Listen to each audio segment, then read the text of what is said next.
Thank you, Lasky Hurley. I'd like to welcome the Minister to the House again this afternoon, and I would just like to say that I'm formally seconding the motion, and I too would hope that Senator Mullen will accept the amendment this afternoon. I would just like to start off by saying that I commend the Minister for his decision and his forward planning and thinking last year when he asked the NCSE to review and make recommendations on the supports provided to children with special educational needs and how they're allocated, to ensure that we are delivering the best possible educational experiences and outcomes for every child. The report by the NCSE on supporting children with special education needs in schools detailed 28 recommendations for consideration. And I think it is, to your credit, Minister, that, this is the first report that has been published after a 20-year gap in policy advice on this issue. And I welcome the fact also that it did engage in a wide range of consultations with numerous interested parties, but most importantly, parents, because I think that when you're dealing with children with special educational needs and, every child, I think, is different, and we have to look at each child individually rather than as a group. And that's why I welcome the input that was from parents. This policy advice is based on the review and the national and international best practice.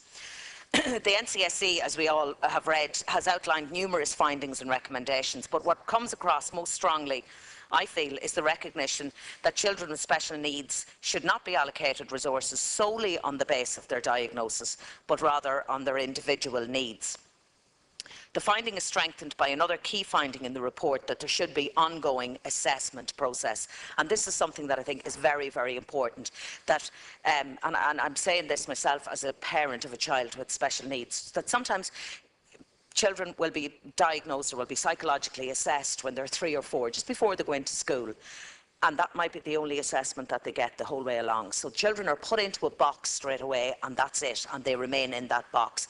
And I welcome the recommendations that are put forward here, that an ongoing assessment should be there. And whether a child needs it at 6, and whether again they need it again as they approach the teenage years, or whether they might need 2 within that gap, each child is different. And that is, I think, for me, the key is that we should be basing our education on the individual rather than grouping them, because we have lots of different spectrums, we have lots of different disabilities, and and I share the concerns of the people with Down syndrome and the representations, and I welcome you to the gallery also this afternoon. And it is something that I spoke with you just last week, Minister, and raised the concerns, and the very, very valid concerns of the parents and teachers of children with Down syndrome. And I would hope that when I read this about the individual assessment and looking at the child on the basis of need, that I would hope that this will cater for the individual needs, because within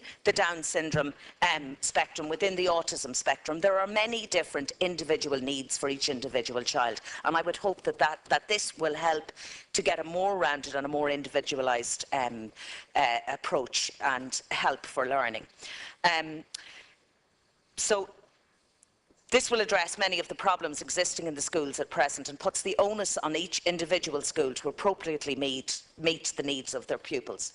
The assessments, I feel, would help to develop individualised planning for each child. At the moment, I think it's only an IEP is only going on in special schools, and I think it's vital that we have IEPs for children with special needs that are in main schools. And I think that this is something that we really do need to work for, and I welcome that recommendations, which I feel would enhance their experience in Irish schools educationally and socially. As a teacher, former teacher myself, and parent, I don't believe it's constructive or effective to allocate resources based simply on diagnosis. As I said, children with specific disorders and syndromes do not all have the same needs. There are many different spectrums to consider and other overlapping coexisting issues. And as I said, I would hope that within that, when we look specifically for the Down syndrome children with Down syndrome, that a solution will be found here. Appropriate teacher training is something else to deal with the increasing diversity in schools. Is another very important finding in the report.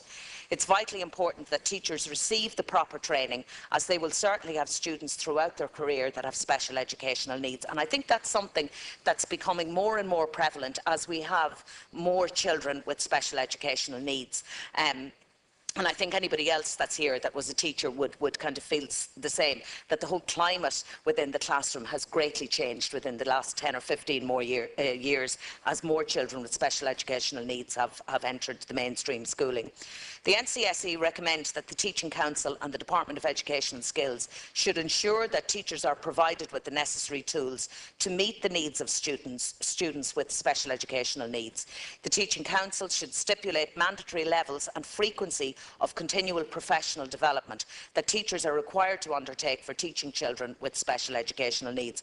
And I say that as a teacher myself, as I said, that we would welcome, and I know I welcomed it in the classroom, ways to handle and ways to best encourage and foster a good relationship with children who might have different needs.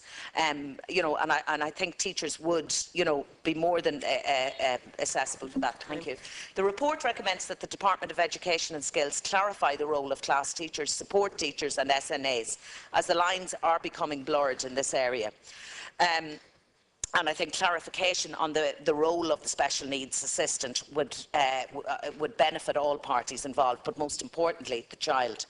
The report establishes that while many schools across Ireland are inclusive and encouraging of children, there are still some schools, and this has been raised by other senators. As we know, it's an extremely disappointing finding. But again, I would agree with Senator Darcy that I have never come across a school who has refused to take a child on the basis of special educational needs.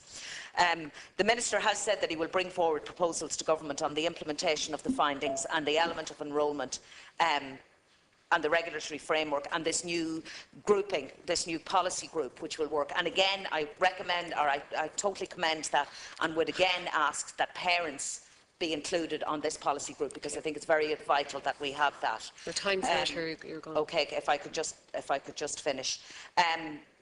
I said I recognise that there are many improvements that can and be made, but we have to recognise, as others have said, the amount of money that has gone in, the 10,500 SNA posts that we have here, and the provision of school transport, equipment, adapted school buildings. I do agree with Senator Mooney that assistive technology can be an area that can be improved, but we do have lower pupil-teacher ratios in special schools as well.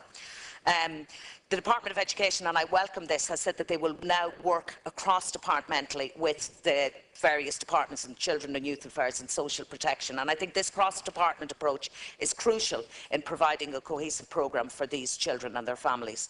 I would urge the departments to engage in a thorough review of the report, and I look forward to the establishment of the working group, which I said as I said, I hope will include parents and parental groups. So thank you, Minister. Thank you, Ciara, for allowing me the extra time.